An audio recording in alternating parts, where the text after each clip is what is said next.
Hello दोस्तों, दिशा academy में YouTube channel में आप लोगों का स्वागत है। आप लोगों को आज ये टॉपिक लेके आए हैं मध्यकालीन भारत। ये पढ़ना है हम लोगों को मध्यकालीन भारत।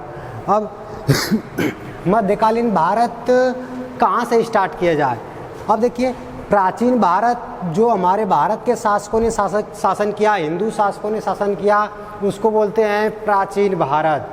अब ये मध्यकालीन जब से जहाँ से मुस्लिम आक्रमण हो गया हमारे देश पे मुस्लिम आ गए, बस गए, उन लोगों का शासन शुरू हो गया, वहाँ उसको कहते हैं मध्यकालीन भारत। भारत को 3 भागों में इसलिए डिवाइड किया गया कि पहले प्राचीन भारत उसे कहते हैं, मतलब कि जिस काल में भारत वालों का भारत पर शासन था, यहाँ के शासक आपस में लड़ते झगड़ते थे, अपने में यहाँ शासन करते थे, भारत के शासक शासन करते थे, तो प्राचीन भारत। मध्यकालीन भारत, अब भारतीय शासकों को, यहाँ के स्थानीय शासकों को, ये जो मुसलमान थे, जो पश्चिमी मुसलमान थे, अरबी वाले थे, ये मुसलमानों ने इन लोगों को आक्रमण किया, इन लोगों को हराया और शासन करने लगे। जहाँ से मुसलमान का आगमन हो गया मुसलमानों का भारत में, वहाँ से मध्यकालीन भारत स्टार्ट होता है। अब देखिए, मध्यकालीन भारत में पहला पॉइंट है प्रथम अरबी आक्रमण। प्रथम अरबी आक्रमण अर्थात पहला अरब वासियों ने पहली बार आक्रमण हमारे इस वाले जो ये पश्चिम की तरफ जो भारत वाले पश्चिम की तरफ हमारे पश्चिम भारत पे आक्रमण किए, उसमें संयुक्त प्रांत मतलब पाकिस्तान और भारत एक ही में था। जब पश्चिम में ये लोग आक्रमण किए अरब वाले, और पश्चिम में है, ये सब पश्चिम से आक्रमण किया हमारे भारत पर। प्रथम अरबी आक्रमण 712 ईस्वी में ये लोग अरबी या मुसलमान भारत पर आक्रमण किए। ये सबसे पहले मोहम्मद बिन कासिम 712 ईस्वी में मोहम्मद बिन कासिम ने आक्रमण किया था भारत पे आक्रमण किया, और उसको कहा जाता है रावर का युद्ध। जब भारत पर आक्रमण किया मोहम्मद बिन कासिम, उसको कहा जाता है रावर का युद्ध, और ये युद्ध 712 ईस्वी में हुआ था। रावर का युद्ध किसके किसके बीच हुआ था, तो मोहम्मद बिन कासिम और यहाँ का जो स्थानीय शासक था मुल्तान का दाहिर, तो दाहिर और कासिम दोनों के बीच में रावर का युद्ध हुआ। रावर का युद्ध दाहिर और कासिम के बीच 712 ईस्वी में हुआ, और रावर के युद्ध में दाहिर पराजित हुआ और मुसलमानों की नींव पड़ गई भारत में। 713 में सिंध और मुल्तान। अब ये रावर का क्षेत्र तो जीत ही लिए थे सब, इधर कोई शासक नहीं था। सिंध और मुल्तान और ये जो रावर का क्षेत्र था, जो मुल्तान का कुछ पश्चिमी हिस्सा था, उस पर दाहिर का शासक था। तो दाहिर को जब ये हरा दिया, तो ये सिंध और मुल्तान को 1 साल बाद इसको भी अधिकार में ले लिया कि सिंध भी हमारा है, मुल्तान भी हमारा है। ये मोहम्मद बिन कासिम ने 713 ईस्वी में सिंध और मुल्तान दोनों प्रांतों पर अधिकार कर लिया। इसके बाद जब भारत में आया तो सबसे पहले जजिया कर, वो भारत के लोगों को एक तो नया तरीका, ये नया कर देने पर बाध्य किया, जिसको कहा जाता है जजिया कर। अब जजिया कर ऐसा कर है गैर मुस्लिम, ये गैर मुस्लिम कर है। गैर मुस्लिम कर का मतलब अर्थात हिंदू गैर मुस्लिम पर लगता था, मतलब कि ये कर केवल हिंदुओं पर लगता था। ये जजिया कर, ये खम्स खराज, जजिया जकात, इसको बोलते हैं खज। खम्स खराज, खम्स मतलब लूट का धन, जजिया कर जो गैर मुसलमानों पर लगता था, मतलब केवल हिंदुओं पर लगता था। और ये खम्स जजिया खराज कर लूट के माल को तीन बराबर भागों में बांट के जो 3 शासक ने त्रिपक्षी में खराज, और जकात कर मुसलमान लेते थे। अब देखिए, ये जजिया कर सबसे पहले किस क्षेत्र में लगाया, इस क्षेत्र में। सबसे पहले जजिया कर कासिम ने लगाया इस क्षेत्र पे, राव आधुनिक पाकिस्तान और कुछ भारत का हिस्सा है। अब इस पे सबसे पहले जजिया कर इन्होंने लगाया था। जजिया कर किसको नहीं देना था, बच्चों को नहीं देना था, बूढ़ों को नहीं देना था, औरतों को नहीं देना था, महिला और ये ब्राह्मणों को भी नहीं देना था। और भारत में सब ये जब जजिया कर पहली बार ये स्टार्ट किया था भारत के पश्चिमी हिस्से पर, तो ब्राह्मणों पर जजिया कर नहीं देना था। और क्वेश्चन ये पूछता है कि ब्राह्मणों पर सबसे पहले जजिया कर किसने शुरू किया था, तो शुरू किया था फिरोज शाह तुगलक। तो हमको ये सबसे पहले जजिया कर किसने चलाया था, मोहम्मद बिन कासिम। और ये बच्चे, महिलाएं, बूढ़े, ब्राह्मण और अपंग, ये 5 चीज़ों पर छूट थी कि ये 5 लोग कर नहीं देंगे। ये कर था केवल हिंदुओं से लिया जाता था, जो हिंदू के अलावा और जातियाँ हैं उन पे और धर्मों पर मुसलमानों को छोड़कर। और इन्होंने सबसे पहले खजूर की खेती, खजूर की खेती सबसे पहले भारत में प्रारंभ हुई, तो ये इन लोगों की देन है। ये अफ़गानियों का देन है या मतलब अरबियों का देन है कि हमारे यहाँ सबसे पहले खजूर उत्पन्न हुई, पैदा हुई सबसे पहले खजूर। ये खजूर की खेती और ऊँट का पालन। हमारे यहाँ बड़े बड़े हाथी, सब हाथी से राजा आक्रमण करते थे।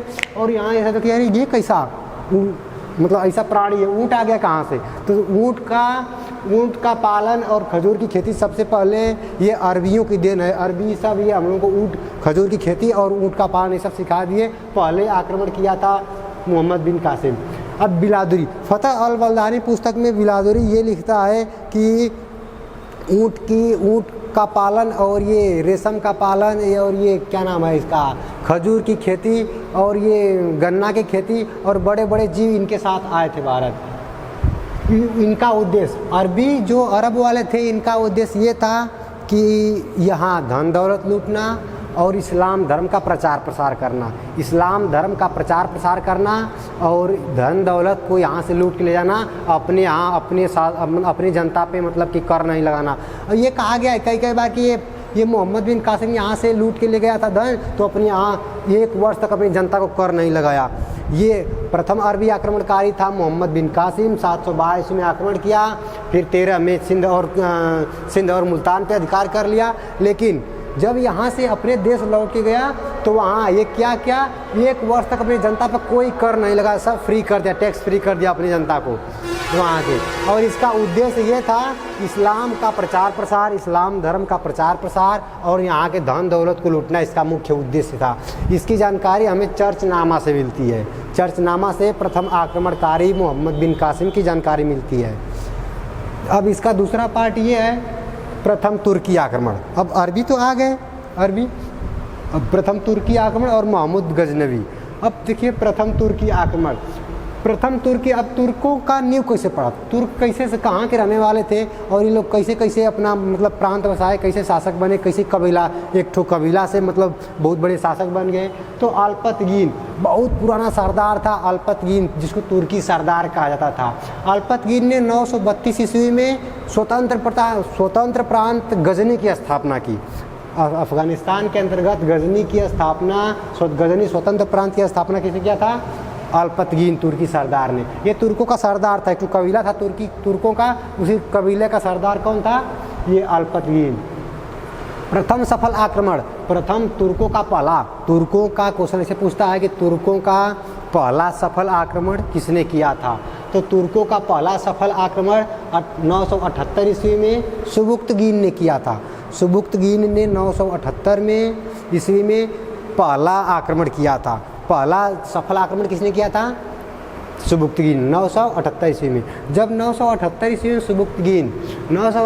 सुबुक्तगीन यहाँ हमारे यहाँ मतलब कि आक्रमण किया तो उसमें जयपाल का शासक था 978 ईस्वी में। और जयपाल कितने वर्ष जयपाल था?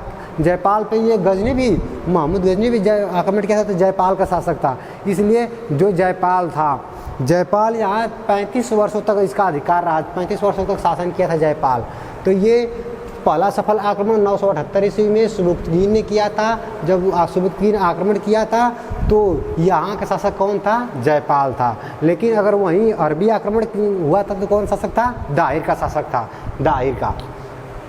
और हिंदू आक्रामक नीति या ये अपनाया था इन लोगों ने। हिंदुओं को ये मतलब बहुत सताते थे, बहुत मारते पीटते थे।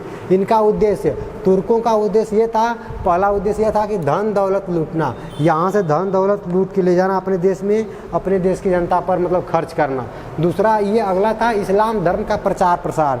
इनका अन्य उद्देश्य था कि इस्लाम धर्म का प्रचार प्रसार हो। इस्लाम धर्म इसको इस्लामिक स्टेट बनाना चाहते थे। फतह अल बलदानी बिरादरी की पुस्तक है, इसमें ये कहा गया है कि मोहम्मद बिन कासिम तो पहले अरबी था, ये कहा गया कि तुर्कों ने इसको एक इस्लामिक स्टेट बनाना चाहते थे भारत को, तो इस्लाम धर्म का प्रचार प्रसार करना चाहते थे, मंदिर और मूर्तियों को तोड़ना।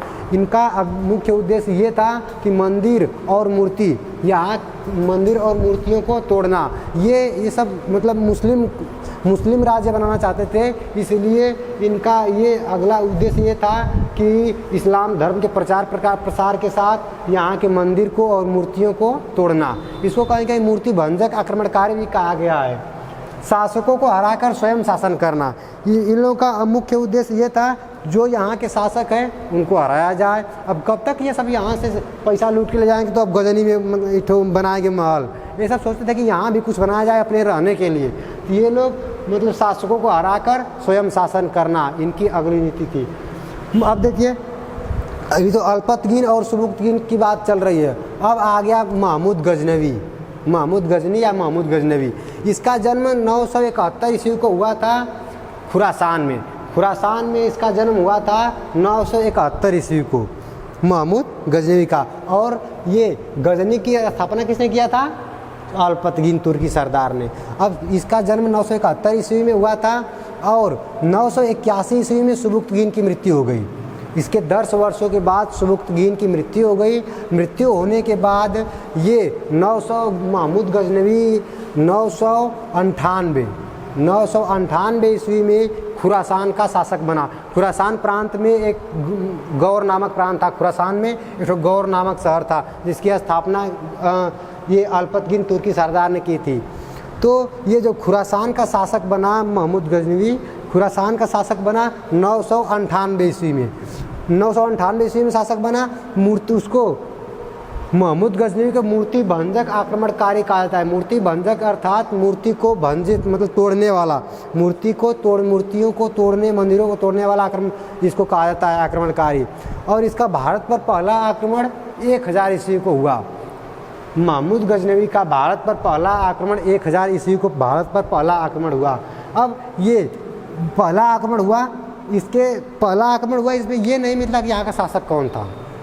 ये इसके पहले आक्रमण में नहीं पता चलता है कि अलग अलग पुस्तकों में अलग अलग लिखा गया है, अलग अलग लोग पढ़ाते हैं। भारत पर ये पहला आक्रमण 1000 ईस्वी में किया था। उस समय यहाँ का शासक कौन था ये पता नहीं चलता है। लेकिन वह हिंद का उसके ठीक 1 वर्ष बाद वह हिंद का युद्ध हुआ 1001 ईस्वी में। उस समय यहाँ का शासक कौन था? जयपाल। जब अल्पतगीन ये सुबुक्तगीन शासन आक्रमण किया था तब भी यहाँ का शासक था जयपाल। और ये जब ये आक्रमण किया हिंद का युद्ध में तब भी शासक था कौन? जयपाल। जयपाल यहाँ 36 वर्षों तक शासन किया था। ये वह हिंद के युद्ध में जयपाल को हराने के बाद इन्होंने यामिन उत दौला की उपाधि धारण की थी। इसको हराने के बाद वह हिंद के युद्ध में जयपाल को हराने के बाद यामिन उत दौला की उपाधि धारण की थी महमूद गजनवी ने। महमूद गजनवी का सबसे चर्चित आक्रमण है सोमनाथ मंदिर का आक्रमण। सोमनाथ मंदिर का आक्रमण इस महमूद गजनवी का सबसे चर्चित आक्रमण है। सोमनाथ मंदिर आक्रमण ये 1025 ईस्वी में हुआ था। और 1025 ईस्वी में सोमनाथ मंदिर पर आक्रमण किया था और उसके दरवाजे को उखाड़ के लेके चला गया था गजनी। उसके दरवाजे को भारत किसने लाया था? इसके सोमनाथ मंदिर के दरवाजे को भारत लाया था लॉर्ड एलनबरो 1842 ईस्वी में। ये कहा जाता है कि अगर ये इसको 1842 में लॉर्ड एलनबरो लाया था। कहा जाता है कि अगर इसको सोमनाथ मंदिर के दरवाजे को आज के डेट में अगर उसको बेचा जाएगा तो भारत 1.5 दिन, भारत 1.5 दिन और भारत 1.5 दिन का मतलब फ्री में भोजन या मतलब ये सब सारा हर चीज़ फ्री हो जाएगा। तो 1.5 दिन तक ये मतलब फ्री रहेगा भारत। और भारत का कोई एक प्रांत 15 दिनों तक आराम से खा सकता है सोमनाथ मंदिर गेट को बेचने से। ये इसमें रखा गया है दिल्ली के एक म्यूजियम में है। इसको लॉर्ड एलनबरो ने अफगानिस्तान से, जब सर D.V. डुरंड ने उसको अफगानिस्तान और भारत के बीच डुरंड लाइन का निर्माण कर रहा था तो उसमें बहुत विवाद था। और लॉर्ड एलनबरो ने 1842 में एलनबरो ये सोमनाथ मंदिर का दरवाज़ा चोरी करके ले गया था महमूद गजनवी 1025 ईस्वी में। और उसको भारत लाया था लॉर्ड एलनबरो 1842 ईस्वी में। ये भारत का वायसराय गवर्नर जनरल था। ये कुल 17 बार आक्रमण किया था। भारत पर महमूद गजनवी ने कितने बार आक्रमण किया था? कुल 17 बार आक्रमण किया था। और ये इन आक्रमणों की पुष्टि अलबर्नी नामक पुस्तक, अलबर्नी की पुस्तक किताबुल हिंद में मिलती है। किताबुल हिंद में ये लिखा गया है कि ये हीरा जवाहरात और सोने चांदी से जो मढ़ा इसका चौखट और गेट था, इसको सोमना 1025-26 ईस्वी में यहाँ से लूट कर लेकर चला गया महमूद गजनवी। यहाँ से लेकर चला गया गौर में या गजनी प्रांत में, खुरासान में। और इस 1025 17 बार आक्रमण में ये 17 बार आक्रमण किया था। 17 बार आक्रमण में इन्होंने 13 बार यहाँ से इनको यहाँ 13 बार जीते थे और 4 बार यहाँ से हारे थे। आलिनवाड़ के शासक, ये गुजरात में पड़ता है, आलिनवाड़ के शासक से 3 बार महमूद गजनवी पराजित हुआ था, 3 बार। और होता क्या था, यहाँ से सब लूट के, यहाँ से महमूद गजनवी लूट के सब लेके जाते थे धन दौलत, और आगे जाके जाट, आगे पश्चिम में जाट राजस्थान वाली एरिया के आसपास के क्षेत्रों में भटिंडा के पास इसको लूट लेते थे। जाट इनका ये सब जो यहाँ से लूट के लेके जाते थे, इन लोगों के जाट सब लूट लेते थे। और ये जाट भारत के ही रहने वाले थे। इनका अंतिम अभियान था 1027 ईस्वी। महमूद गजनवी का अंतिम विजय अभियान था 1027 ईस्वी, जाटों के विरुद्ध था। ये सोचा कि जब बार ससुरा जब हम लेके जाते हैं, हम लोग का सामान सब लूट लेते हैं जाट, तो ऐसा क्यों न करें, पहले जाट पे ही आक्रमण करें। 1027 ईस्वी में ये लोग जाटों पर आक्रमण किए, लेकिन जाट सब भी बहुत मजबूत थे। आक्रमण करने के बाद जाट उन सबों को दक्षिण लेकर चले गए, दक्षिण की तरफ, जिधर ग्वादर बंदरगाह है पाकिस्तान का, अब वो सब उधर लेकर चले गए, ग्वादर बंदरगाह की तरफ दक्षिण में। अब ये इसके बाद जितने सैनिक गए थे उसको छोड़ दिया महमूद गजनवी, अब खुद अब जाने लगा अपने खुरासान की ओर।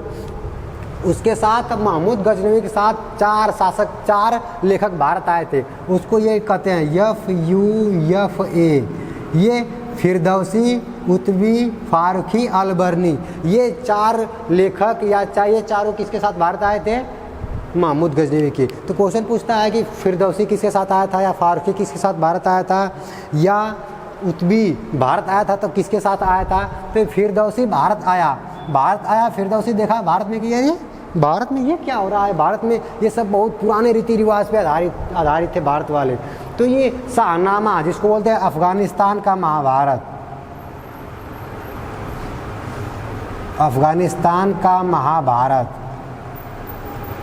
अफगानिस्तान का विश्व का सबसे विशाल महाकाव्य है महाभारत, और सबसे विशाल है। ओलियड और एडीसी से भी सबसे बड़ा जो ग्रीक महाकाव्य है, ओलियड और एडीसी दोनों से सबसे बड़ा महाभारत महाकाव्य है। इसको शाहनामा की रचना किया था फिरदौसी, इसको अफगानिस्तान का महाभारत कहा जाता है। अफगानिस्तान में एक गौर प्रांत है, और गौर प्रांत अफगानिस्तान में, इसलिए इसको अफगानिस्तान का महाभारत कहा जाता है। जबकि ये अफगानिस्तान का महाभारत या शाहनामा महमूद गजनवी के ऊपर लिखा गया है कि महमूद गजनवी बहुत बड़ा शासक था, कई शासकों को हराया था, इसलिए ये महाभारत का नायक कौन है इसमें? महमूद गजनवी। शाहनामा पुस्तक में महमूद गजनवी नायक है इसका। उतबी आया था इसी के साथ भारत। उतबी ने सिमोन नामक पुस्तक लिखी थी। सिमोन नामक पुस्तक, ये दो, इसको उतबी कहा जाता है कि दो धर्मी, मतलब ये विधर्मी, दो धर्मी कहा जाता है। ये दो धर्मों से, सिख, ये इस्लाम धर्म से और ईसाई धर्म से, दोनों से ये बिलोंग करता था। फारूकी ने यामिनी पुस्तक लिखा था। फारूकी आया था महमूद गजनवी के साथ भारत आया था। ये यामिनी पुस्तक लिखा था, यामिनी पुस्तक लिखा था। यामिनी वंश, ये अफगानिस्तान का एक वंश था, यामिनी वंश। और आगे चल के मोहम्मद गौरी, इसके बाद, इन सबों के बाद मोहम्मद गौरी ने यामिनी वंश का था। तो यामिनी पुस्तक लिखा था फारूकी। यामिनी पुस्तक किसी विशेष देवता के बारे में लिखी गई जो मुसलमानों के देवता हैं। बवाकी, तारीख़े सुबुक्तगीन, और बवाकी ने तारीख़े सुबुक्तगीन नामक पुस्तक लिखी। बवाकी ने तारीख़े सुबुक्तगीन नामक पुस्तक लिखी। तारीख़े सुबुक्तगीन पुस्तक लिखा गया है ये महमूद गजनवी के पिताजी के बारे में, जिसका नाम है सुबुक्तगीन के बारे में लिखा गया है तारीख़े सुबुक्तगीन में ये लिखा गया है कि जब भारत में ये तुर्की आक्रमण किए, उसमें जो था वो सब ये लूट कर अरबवासियों ने सब लूट के लेकर चले गए थे, क्योंकि तुर्क थोड़ा उधर है और अफगानिस्तान या ये क्या है, बगल में है। अब जब ये सब आए तो सब लूट कर लेकर चले गए थे। और ये तारीख़े सुबुक्तगीन में ये मिलता है कि 17 बार युद्ध किया था, 17 बार आक्रमण किया था महमूद गजनवी, जिसमें उसको 12 बार, इसमें 13 बार मिलता है ऐसा नाम है, इसमें मिलता है कि 12 बार यहाँ से जीता था और सब हारा था। इसकी मृत्यु ये जब ये जाटों पर अंतिम इसका अभियान था, जाट सब इनको दौड़ा के इधर लेकर चले गए, सब लोग इधर चले गए और ये अपने घर चला गया। जब ये जा रहा था 1030 ईस्वी में इसकी मृत्यु हो गई। इसकी जब मृत्यु हो गई तो भारत में अव्यवस्था फैल गई और उसी अव्यवस्था का लाभ उठाकर जो कबीलाई मानव थे उसी व्यवस्था का लाभ उठाकर ये किए का कि उस उत्तर पश्चिम भारत पर इन लोगों का अधिकार हो गया। जो कबीला वाले थे उन लोगों का अधिकार उत्तर पश्चिम पर हो गया। इसके बाद सिंधु के आसपास, सिंधु के दोआब क्षेत्रों में जाटों का अधिकार हो गया। जाटों जब ये यहाँ से गया तो जाटों का अधिकार, इनकी मृत्यु के बाद जाटों का अधिकार हो गया भारत पे, और भारत के पश्चिम साइड में कबीलाई मनुष्यों का अधिकार हो गया। आज के लिए इतना ही। अब अगले वीडियो में आप लोगों से मिलेंगे और अगला टॉपिक लेकर।